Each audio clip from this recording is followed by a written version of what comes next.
Jordan McPherson, true freshman, decided to transfer University basketball program. Also, too, 1:30, we're going to catch up and keep on this fast sporting topic with Scotty Corbin. Congratulations. We'll talk to Scotty and get his take on keys to tonight's ball game. And also, too, what's his take on Jordan Phillips? Just where he stands at. Is it a good thing or is it a bad thing? We'll find out from Kevin and Scotty as we move on throughout the show. But I want to bring in my producer, Demetrius, in our segment, and it's going to be in our 145 segment. We'll open up the phone lines, but he has a particular topic that he wants to pose to our listeners. And once the question is out, you can reach us by doing so in the 145 segment at 479-601-7400. But I want to throw it over to my producer, Demetrius, and let him present the question and the topic that we're going to be discussing in that segment. Yeah, I was on a message board earlier, and I had I saw a viewer ask the question, should we retire number 5? And I added to that statement and said, also, should we give Darren McFadden a statue? I thought, should we retire number 5, and should Darren McFadden have a statue at the University of Arkansas? Maybe I might. Well, I think it would be very the right thing to do, I should say, if you do retire Darren's jersey with as decorated of a running back as he was here at the University of Arkansas in his 3 years. I can't see any reason why you wouldn't want to, retire number 5. It's going to be a jersey that whomever comes after Darren McFadden will always be the guy that's wearing Darren McFadden's jersey. He'll be that number 5, but it's Darren McFadden's jersey.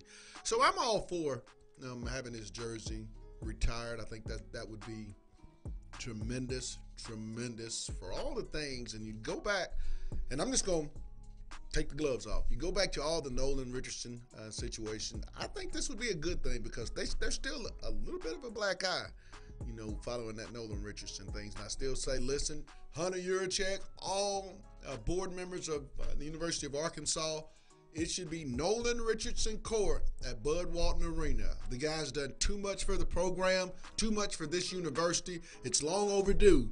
So, from here on the hill, Pat Jenkins and everybody, I speak for everybody that grew up watching hog ball. Nolan Richardson deserves this, and it's time we get this done. So let's make it happen. I'm back off my soapbox. I kind of watched Stephen A. this morning, and Stephen had some things he had to get off his chest, and kind of put me in the mood. That's one of the things. I really think it should be Nolan Richardson Court. I mean, what does a coach have to do? Multiple Final Fours, national runner-up, national championship, multiple conference titles. Is it long overdue, Demetrius? I know you grew up a lot younger during that era, but what did your dad explain to you about Nolan Richardson and all that he really did for this program to warrant what I just said of it being Nolan Richardson's court? Really, he just emphasized him being one of the first African Americans in this conference and bringing those type of players to the conference. And not only that, just excelling once he got in that position of being that representation of African Americans. I mean, I just feel like, there's certain things that this university has to get done that are long overdue. Nolan's court, Darren McFadden. I know they've acknowledged the Norm DeBryans, people of that stature. So it has to be the same. I mean, there's some things that we have to take care of as a fan base, as media, and just being in that athletic department that need to be done. And the biggest one has to be this Nolan Richardson court. This is the year that they're going to honor that 95 national championship team. And what better way, or that 94 championship team, what better way than to make it Nolan Richardson court in early March?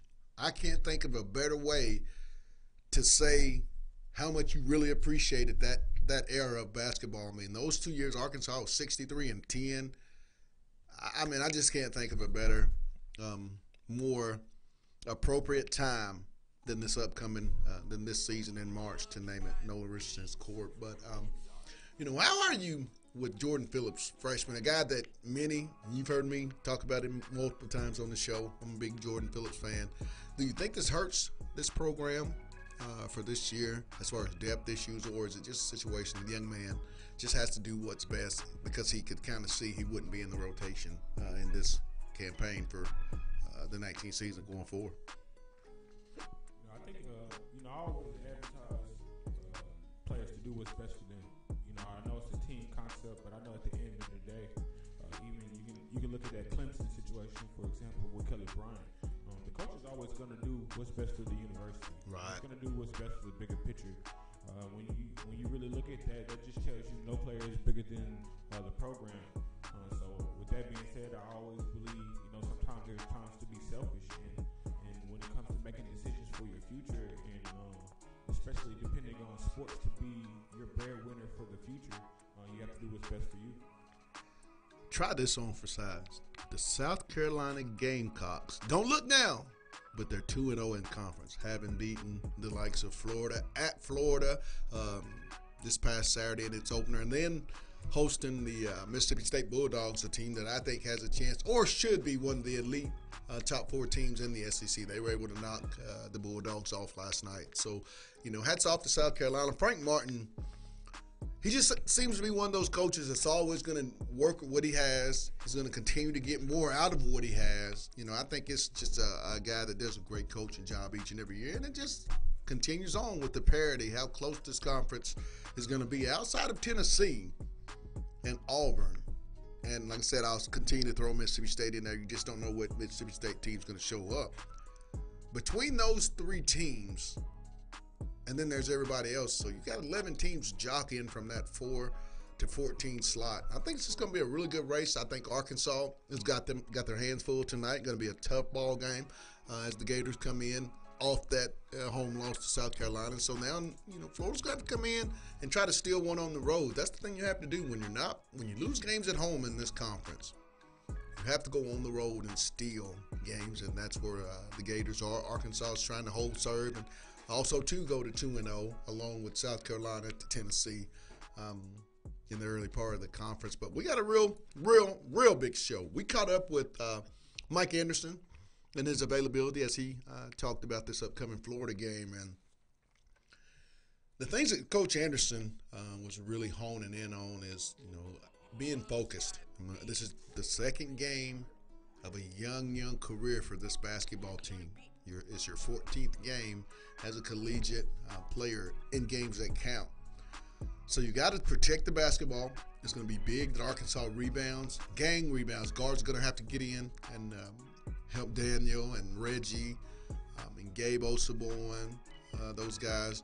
It's going to have to be rebound by committee. I'm anxious to see what Kayvon Allen, the senior shooting guard out of North Little Rock High School, I'm anxious to see how he's going to play in his final time here in Bud Walton. As always, if it continues to stay as it does, we know he's going to have a pretty good game. But for those that missed it, we caught up with Mike. We played it yesterday, but we want to always keep people in the loop as to what's going on. And here's what Coach A had to say about the Florida Gators. Everybody good? All right, Coach, you start off with the opening statement. Okay, we have our opening SEC game, and of course the Florida Gators coming here, and coached by Mike White, very hard-nosed, athletic team, great perimeter players, very athletic team. And so it's going to be another opportunity for us to go out and continue to get better. We had a good win at A&M, but that one's over with, and now you go to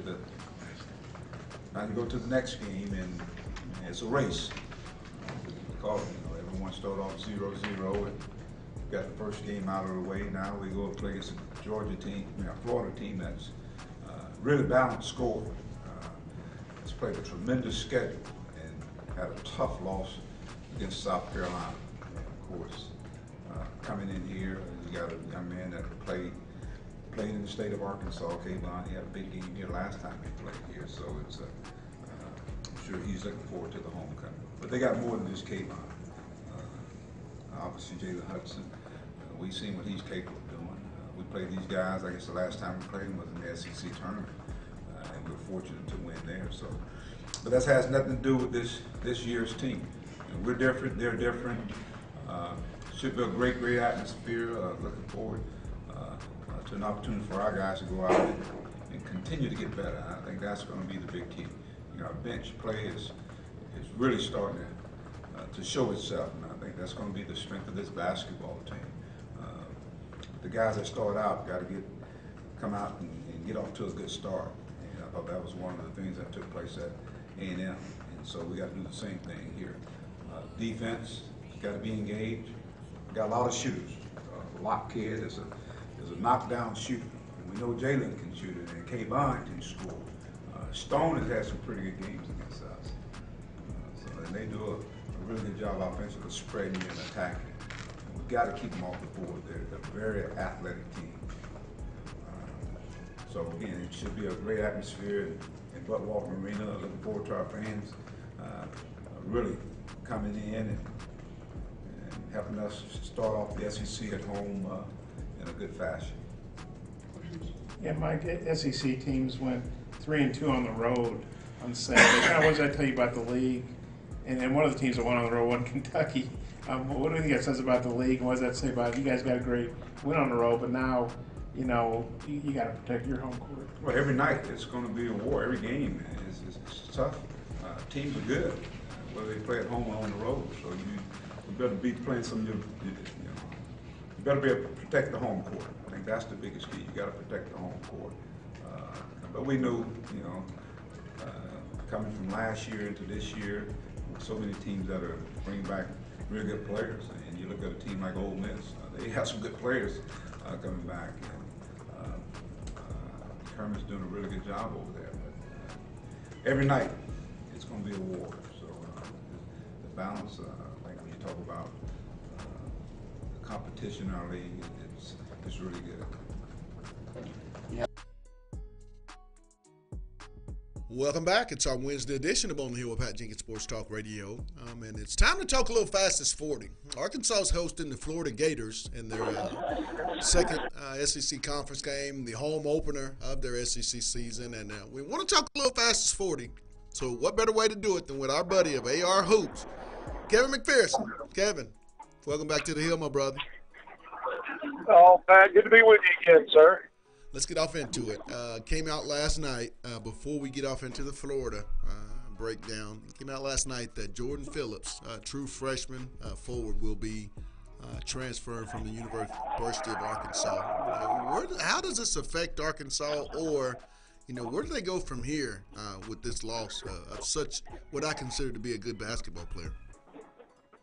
Right. Well, really, rotation the top nine, Jordan Phillips hadn't had a chance to crack that yet. He was getting spot playing time, but really wasn't a significant factor to this point. But I think going forward, had he stuck around, that probably would have changed for him. I mean, he has only been back a few weeks effectively after really missing the entire preseason. And so Arkansas has been missing, a small forward wing type with some size and athleticism with enough skill maybe to knock down a mid-range shot. And when you look at how Arkansas struggling in zone defenses, Adriel Bailey really hasn't been an answer that Arkansas might need with some size. So I think he was a guy that can maybe give Mike Anderson down the road some options to go four guards, with a couple of two or three big wings and one big man. And now that option's gone. And, really when you think about it, Mike Anderson, there are players who don't see a lot of action until midway through the SEC play. Right. And was this a quick reaction, maybe a quick bail before finding out really how much his role could increase over time? We see it a lot in college basketball now, but Jordan Phillips is not. When you look at this team now, minus a Jordan Phillips, the 6'7", long combo guard forward, he's not going to be there. So where does Mike, how does this rotation, does it stay the same? Are you pretty confident with the way the rotation's been that they can sustain, that play and even raise their game even more so, now that, what your roster, is going to be for the duration of the season? Right. Well, I think competition makes everybody better. So I'm not saying that the others won't won't be able to continue to play well. But I do think it puts even more pressure on guys like Mason Jones and Isaiah Joe, because now you don't have another option really for size and length on that perimeter. So if those guys get in foul trouble or if they're having an off night, there's not a lot of depth there. Keyshawn Embry Simpson and Desi Sills obviously are coming off the bench. not only, Seals really to help spell Jalen Harris at that point, he can play with Harris and be one of the wing players as well.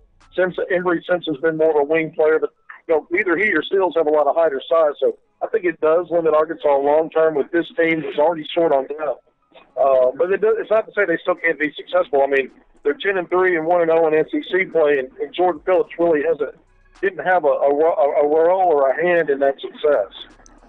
Which leads me into my next question. The lifeblood of every program, and we talk about each and every time you're on OTH. We talk recruiting. Arkansas yesterday offered Raymond Hawkins, big time 6'10" forward, center out of Findlay Prep by way of Oakland, California. Played his AU ball with the Oakland Soldiers. Talk about with that offer. We know they're looking at Dudu Day. Talk about where Arkansas is headed with, because it looks like they're going to sign at least 2 to 3 more, Kevin, based on just, their continuous recruiting of these 19 prospects. Right. Well, they signed Justice Hill after being committed for 3 years.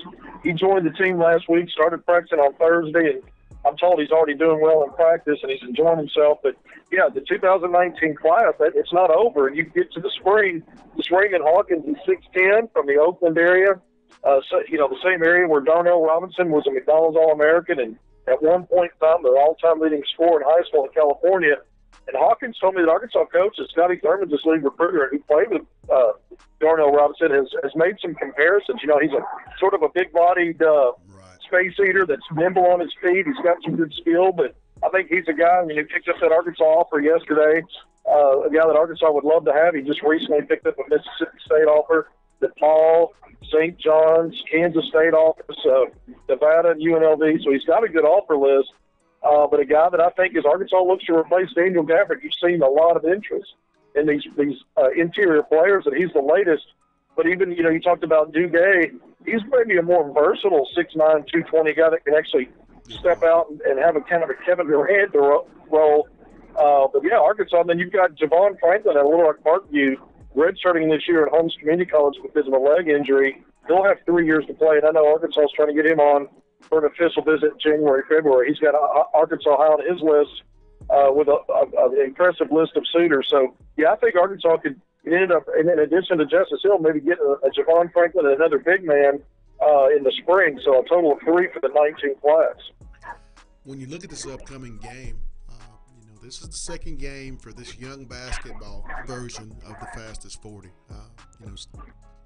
Kevin, it's their first home opener. It's Florida, a team that, Arkansas has not had the success that they would have liked to have in any coach, let alone Coach Anderson, but any coach.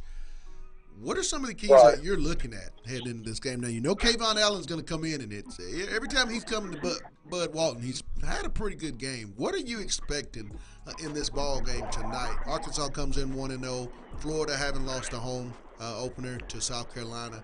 What's the keys in your opinion? Well, Arkansas's 3-0 in their last 3 games, and all those have been come from behind. And I think we've seen a pattern now. Arkansas is not blowing folks out after those first 7 games when they had a 6-8 winning streak. The competition's got better. Now they're in the SEC. I think it's another grind game. You get and it's at home. Arkansas has not won at home against Florida in almost 6 years, getting back to 2013. But I don't think this is as good a Florida team as it's been in the past. And I think this is, this sets up for another close finish, Pat. And I think Arkansas has found ways to win these last 3 and come from behind and really gut check themselves down the stretch in close games. And they're just going to have to do it again. What you said about Kayvon Allen is exactly right. He lives to play the Hogs. His eyes get big and the rim gets bigger. All of his numbers against the Razorbacks over his career far exceed what he averaged not only in scoring but shooting percentage, not only from the field but three-point line and free throw line. All of his numbers are better against Arkansas. So the Razorbacks going to have to account for him. Florida's a good basketball team, so Arkansas is going to have to just, I think it's another close game. Arkansas is just going to have to find a way to make that W. 2 games in, the SEC slate for all 14 programs. Who seems to be the surprise after the first 2 games? To me, it has to be South Carolina. I mean, you go to Florida, still won, and you host Mississippi State, a team that I think is one of the more talented, but one of the more underachieving programs in the conference under Ben Howland. You know, who do you have as a surprise to this point heading into 3? Yeah, it's South Carolina for sure, 2-0. They go to Florida and win, and then they beat a ranked Mississippi State team. You know, granted on their home court. You're right about Mississippi State. They've kind of underachieved under Howland so far. But I think the other surprise team is Ole Miss. It was a team picked at the bottom of the SEC. Kermit Davis has come in and done an outstanding job so far. They've already picked up a road win against Vanderbilt in league play. So I think you got to look at Ole Miss as they're going to host Auburn tonight. And we know Auburn's ranked the top 15 team, so we'll see if Ole Miss can win at home. But I think right now those are the two teams that are surprising me so far out of the SEC. And, you know, maybe Arkansas's up there because Razorbacks were picked in those bottom 4. And so far, they've probably exceeded expectations. Correct. Well, if anything is based on how they did in the non-conference schedule, you know, they had a pretty good percentage, a pretty good winning percentage. This ought to be a heck of an SEC race for this coming season between, like I said, it's Tennessee, Auburn, and everybody else. But we'll certainly, I know you and I'll certainly enjoy watching this thing play out. And as always, have a safe trip. I guess I'll see you tonight at the ball game. You will see. I'm on my way now. I'm driving now. I'll probably get bad connection here, but I'm about halfway there, man. Hey, well, thanks for your insight, and hey, thanks for taking time out on the hill, and have a safe trip up. Always enjoy it, Pat. Thank you for having me. Now, it's Kevin McPherson with AR Hoop School. He has it all. He covers Arkansas basketball and high school basketball recruiting like no other. I always enjoy loving to read his updates. He's a good guy. We enjoy having him on here, but we caught up, and I know some of you that tuned in yesterday didn't get a chance or might not have had a chance to listen in. We caught up with sophomore point guard Jalen Harris and junior forward Adriel Bailey.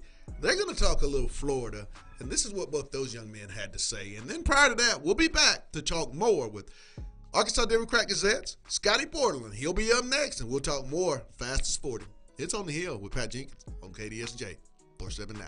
Back in a bit. All right, let's open up for questions. Okay. Hey, for both of you guys, you know, Gabe's taken 10 charges, and he's only averaging about 13 minutes a game. What do you think? And he took 8 charges last year in limited minutes. What do you guys think about his charge-taking ability? And does he do that in practice as well? Yeah, he takes a lot of charges in practice. Gabe knows what it takes to win, obviously. He's sacrificing his body for the sake of the team. You want to? Oh, yeah. Kind of like, just to piggyback off what he said, Gabe, he's a team player. He knows what it takes to win. He's willing to sacrifice his body in order for us to win, for our team to, come out on top. What does he do? What does he do physically? Like maybe he's taking charges from you guys in practice. What is it he does to draw those charges? He's attacking the rim. He does that. He's good at reading and rotating. If he's on the back side, you kind of know that Gabe is there. Whether he's going to block a shot or take a charge, you just know he's going to get there to make the defender or the offensive guy alter his shot. You just kind of know that from Gabe. You got a clip on that? Nah, basically said it all. Okay. It's Jalen, with your three-point shooting, kind of what's turned that around as far as taking the open shot and hitting it this last few games? Coach A and all the coaching staff, they tell me not to think about it, just shoot my shot, have confidence in it. And I'm working on it every day after practice, so he telling me, when Coach A is telling me to shoot, I have no other choice. So just having the confidence in myself to take the shot and make the shot, that's the big difference.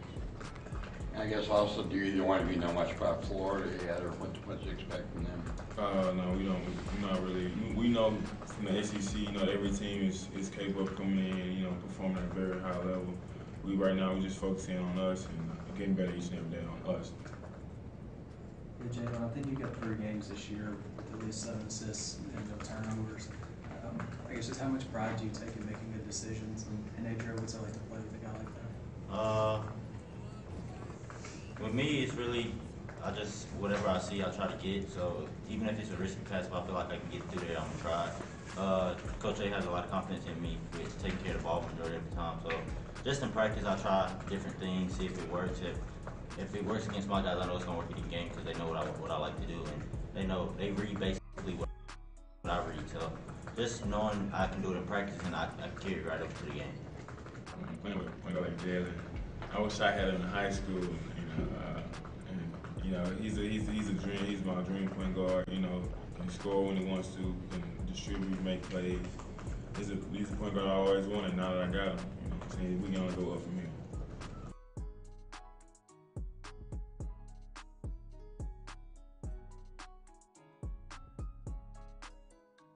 How many? Welcome back. It's our Wednesday edition of On the Hill with Pat Jenkins Sports Talk Radio, brought to you on KDSJ 479, Monday through Friday from 1 to 2 p.m. And real quick, before we get to our next guest, I want to give a shout out to our sponsors, Lindsay & Associates, with an office location in Fayetteville, an office location also too in Rogers. The Baymont Hotel, it's located at 735 South Shiloh Drive, and also too, Locomotion, located just below the Northwest Arkansas Mall. But we continue to talk Fastest 40. We talk with this guy each and every week because his stuff is just like the Fastest 40. It's fire. Scotty Borderland of the Arkansas Dem Gas. Scott, welcome to OTH, my man.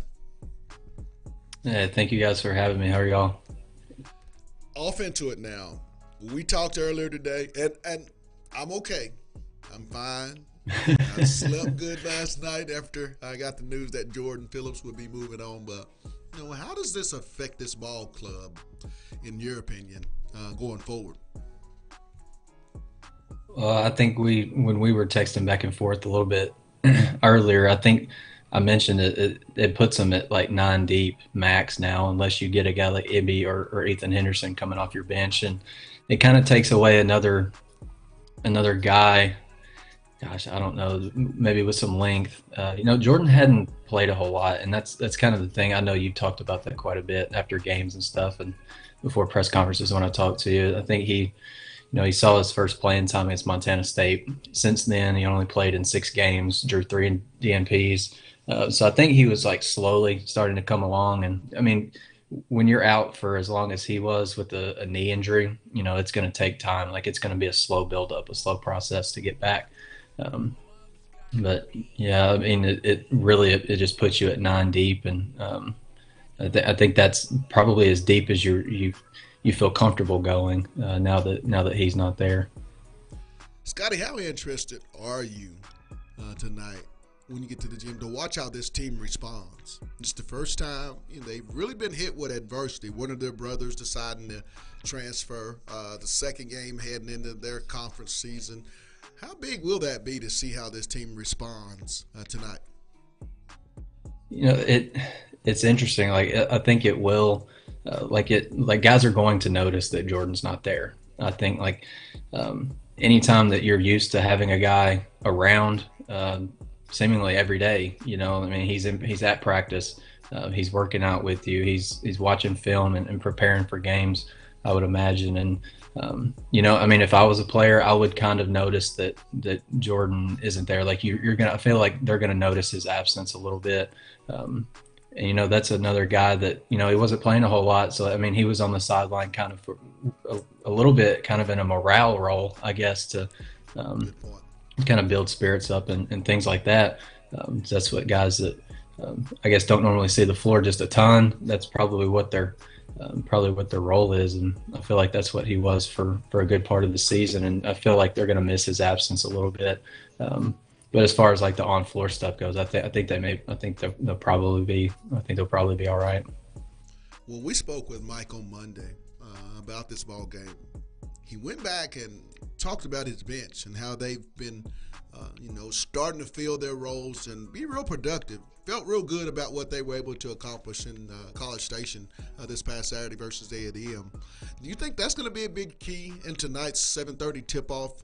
When you're looking at this Florida team, Florida's not the teams that we've come so used to watching at that program. But what are the keys that you think is going to be tonight for Arkansas to get their second SEC conference win and their first at home? Yeah, I think you kind of mentioned it. Mike talks about it all the time. Like, it's almost every time we go in there and talk to him to preview a game, he's got to get production from his bench. And at A&M, it was probably as effective bench minutes as he may have gotten all season, in a pretty critical time too. Gabe and Desi combined, I think, for 20 points, which is pretty good. I forget who the other bucket came from off the bench. But I mean, those two guys kind of showed out. Like Desi kept Arkansas in the game early. Like he had 13, I think, of their first 29 points, and Gabe had a couple of big tip ins. He had one tip in the first half to kind of keep the game pretty tight. And he had another big one in the second half when the game was, I think there were like 11 or 12 lead changes by like the 10-minute mark of the second half. So it was really back and forth. And he rebounded as well as he has his entire career. Like he had a career high 7. He was a plus 9 off the bench. So Arkansas outscored A&M by 9 points when Gabe was on the floor. So he was obviously pretty valuable. The other thing is I think Arkansas's got to prepare for Florida's defense. Like you look at their record, I think they're 9-5. I believe, and 0-1 in conference, but they're like throughout the course of the season, they've been a pretty good defensive team. Right. They block a lot of shots and they turn teams over. I think their steal rates among top 20, top 25, top 30 in the country. So they're pretty active defensively. And Kavarius, I think his name is Kavarius Hayes, is their big guy. Feels like he's been at Florida for ages. He's a senior. He's obviously going to be matched up with Dan, so that's a huge matchup that I'm going to be watching tonight. When you look at this ball game, how big is Keyshawn Embry Simpson going to be? I think he's going to be my X factor in tonight's game. I'll just tell you mine before I ask you yours. But how big do you think this guy can be? He just seems, Scotty, to be playing more and more into, what he's used to, his body being comfortable. And he mentioned that in the last time we got a chance to speak with him with the media. But how big is he tonight, you think, in your opinion? Oh, he could be a big factor. And I think, after Colorado State, I wrote about him because I feel like we finally saw the guy that everybody was talking about coming out of IMG. He wasn't always healthy. He wasn't healthy for a good portion of his senior year at IMG. But, at Midwest, in Oklahoma, he was putting up 25-plus points a game. And so, a guy at any level, you're scoring at that rate, you can put the ball in the hole, and you could be pretty dangerous.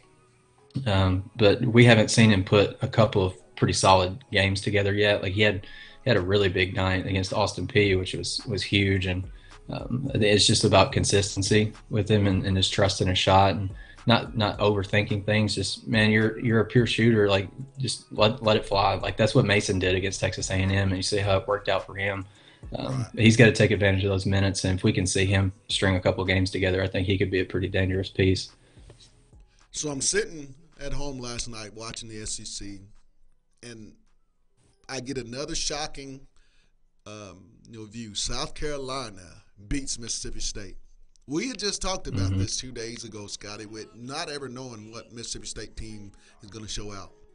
When you look at the SEC, the first 2 games in, who is your surprise team? Mine has to be South Carolina with being able to beat Florida and Mississippi State back-to-back. But in your opinion, who are you looking at as that team that's really surprised you 2 games in? Oh, I think it's definitely South Carolina.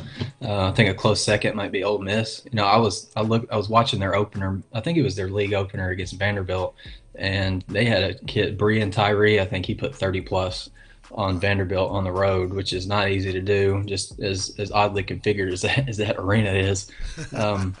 And just the environment's different, and Vanderbilt had its students back, I think, from break a little bit early, and so it was a pretty rowdy crowd. And they looked at their records; they're like 11-1, 12-2, something like that. So they're playing really, really well. I think they've grown up a lot since last year, and I think Kermit Davis is doing a great job there. I think Mike mentioned them the other day at our press conference, and I think it's South Carolina. Like you go on the road, and like Florida's not an easy place to win. Like Arkansas knows that firsthand. It's not easy. They go in there and just kind of steal one, and you've got to steal games on the road in the league to finish the way that you want, and then to protect the home floor like they did last night against Mississippi State, who's got some studs on their team. The Weatherspoon brothers are tough. Lamar Peters is really good, and their front line guys are really solid. So Frank Martin's got his team playing pretty well right now, so they'd probably have to be my surprise. Probably Ole Miss, probably a close second. Talking with Scotty Borderland of the Arkansas Democrat Gazette, covers Arkansas fastest 40 for us here on the Hill each week and does a great job. Last question before I let you go, Scotty. Got about 30 seconds. Who wins this game? Arkansas or Florida, and why? Oh man, I think Arkansas is going to win. I think Florida might just be reeling a little bit. I think Bob Holt wrote a story, kind of a sidebar today for our site and for the paper. Kevon Allen, he normally plays pretty well against Arkansas. I think he's like shooting 50% from three when he plays Arkansas. But like against South Carolina, he scored, I think, 10 points in the first half and then took one shot after halftime. So you wonder about his confidence. Like, why is your leading scorer getting to his average at halftime and then being so not aggressive after the halftime? Like, what's changing with him mentally, possibly physically? We don't know. But I think Arkansas's defense is going to step up tonight. Florida, they're not the greatest offensive team by any means. Kevon Allen's their leading scorer. He only averages a little over 10 a game. I think Arkansas's defense shows up, the crowd gets involved, and Arkansas heads into Saturday feeling pretty good about itself, playing another pretty solid league team. All right, my man. I'll catch up with you tonight at the game. But as always, Scotty, thanks for taking time out here on OTH. Yeah. That was Scotty Borderland of the Arkansas Democrat-Gazette. Demetrius, that's big-time news. I mean, that guy is always bringing it to us, real and uncut. The stats, the information. Check him out. Go read Arkansas Democrat-Gazette. Check out Scotty's articles. There's just tons of information. But we're going to continue to move on. Demetrius, let everybody know what's the question and what are we talking about? I should have asked Scotty about his opinion on that. But, yeah. My question was, should Darren McFadden's jersey be retired? And also, should he get a statue on campus? And the reason why I bring that statue conversation is I remember the first time the Razorbacks had went back to or went deep in the playoffs in baseball. They were talking about Benintendi getting a statue before he went to the league. So I'm like, how can you give or offer Benintendi a statue and not give your greatest known athlete in Darren McFadden a statue? So that's why I kind of threw that statue question in there at the end. You heard the question. You want to chime in when we come back? You can do so by calling 479-601-7400. That'll get you in here to OTH, and you can chat with Demetrius and I and tell us what you think. Should Darren McFadden have a statue outside of Donald W. Reynolds Razorback Stadium? Tell us what you think. We caught up with the players, Adriel Bailey and Jalen Harris. For those that missed it, here's some snippets as to what those guys had to say about the Florida Gators.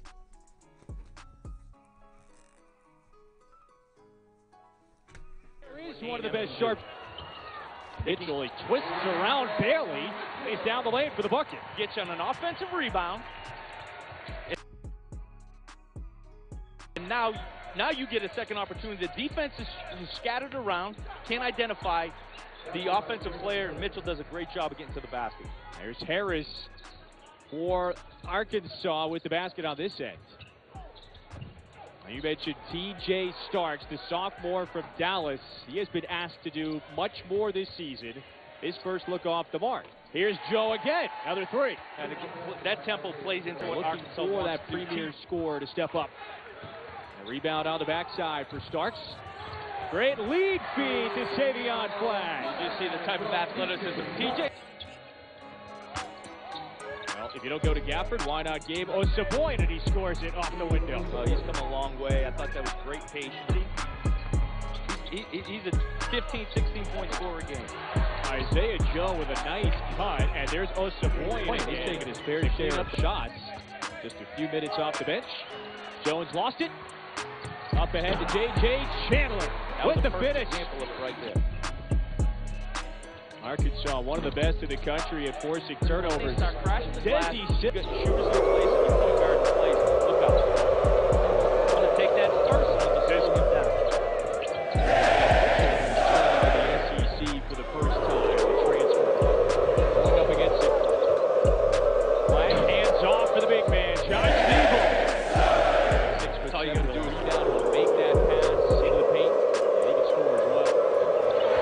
Brandon Mahan. Here comes Isaiah Joe. Savion Flag, who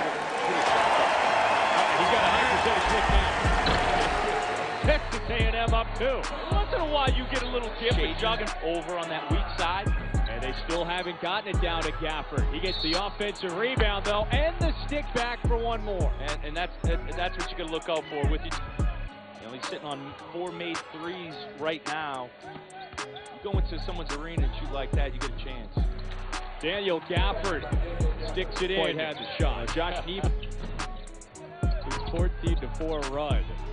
That's what Adriel Bailey can do for this team. He got a second chance opportunity. This is still takes it. Backboard. That being used for offensive back in the days of 13 10 points. Sills already. The freshman. He was shooting basketballs into a peach basket. Come on now. In transition. Welcome back. It's our Wednesday edition of On the Hill with Pat Jenkins Sports Talk Radio, brought to you here each and every day, Monday through Friday from 1 to 2 on KDSJ 479. And for those that just missed our first 3 segments, we had on in the second segment, Kevin McPherson of AR Hoops talked about basketball recruiting for the fastest 40, as well as just where Arkansas sits with the departure of freshman Jordan Phillips. Also, too, in the 1:30 hour, we just finished up with Arkansas Democrat-Gazette, Scotty Bordelin, breaking down even more of tonight's Florida-Arkansas ball game, and I think he did it quite well. But lastly, this segment is all about you. If you want to hit us up on our Facebook page, on our YouTube page, with what you think, you can do so. Should Darren McFadden have a statue outside of Donald W. Reynolds Razorback Stadium? I say yes. What say you? Please chime in and share your thoughts with us. We'd love to hear what you have to say on this issue. But yes, he should. Yes, he should. Yes, he should. Want me to say it again, D, so they'll understand what my opinion is? Is that yes to the statue too, or is that just to the jersey? I think both. I think those guys. I think Darren has done enough for the University of Arkansas. Darren's been gone since 2007. But still yet his impact with kids wanting to wear number 5. You can talk to many recruits, be it linebackers or running back, and when they speak of Arkansas in the SEC, what they know is what they grew up knowing about Darren McFadden and the way number 5 ran the ball. He was an iconic brand for the university, and what he's done 10 years after he's gone, that's GOAT status, Demetrius. That's straight GOAT status. So yeah.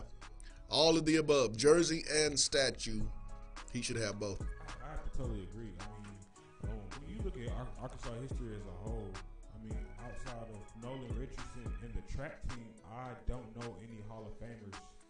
And I can't even say track team. The only reason I even mentioned the track team because I know they had a continuous amount of success over years, and I know McDonald was really recognized for a lot of the things that he did. But as far as players, Darren McFadden is that's really the only player that maybe outside of nowadays, maybe Now Davis and maybe the quarterback, maybe Matt. But when you just look at the recent era, even the last 20 years, Darren McFadden is the reason kind of why Arkansas is even on the map, even in this conversation of being a force to be reckoned with in the SEC.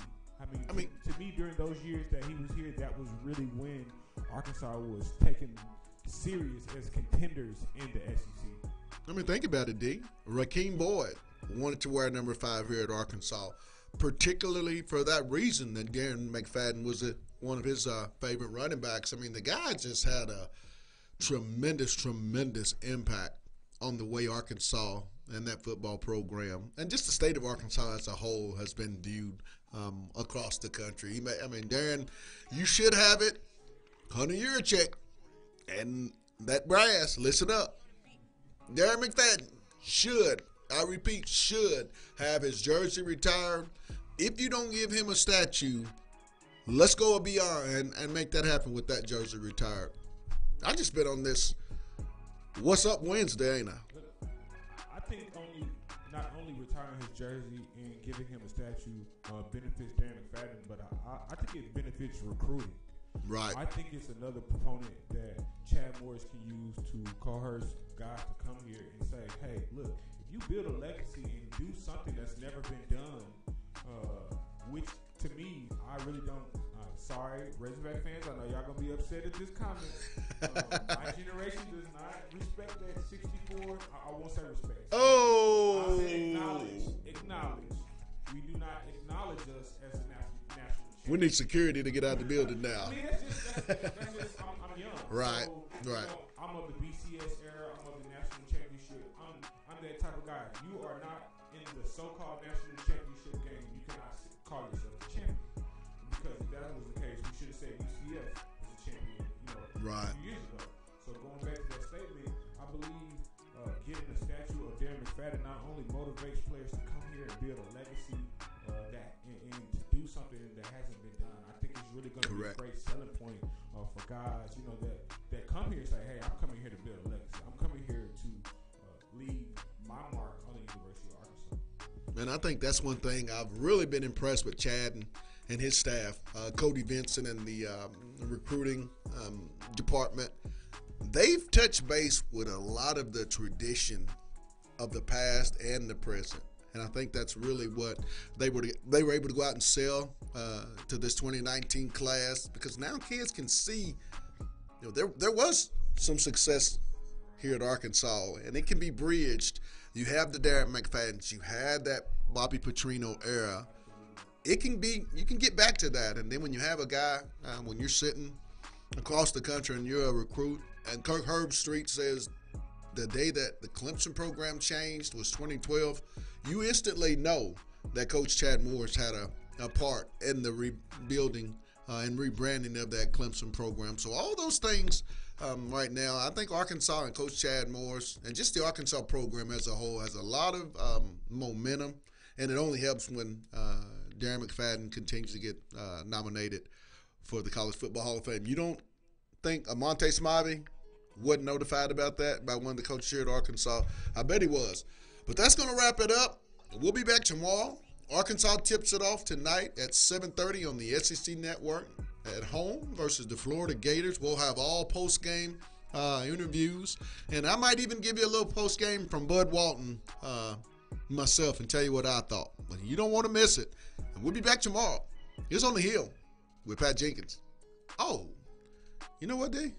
We can't leave without telling our sponsors thank you. Lindsay & Associates, with an office location in Fayetteville and office 2 in Rogers. The Baymont Hotel, located at 735 South Shiloh Drive, and Locomotion, located just below the Northwest Arkansas Mall. And lastly, if you want to catch up and sponsor us here on the Hill, you can do so. You can hit me up on my Twitter page at Pat Jenkins 4. You can also hit us up at On the Hill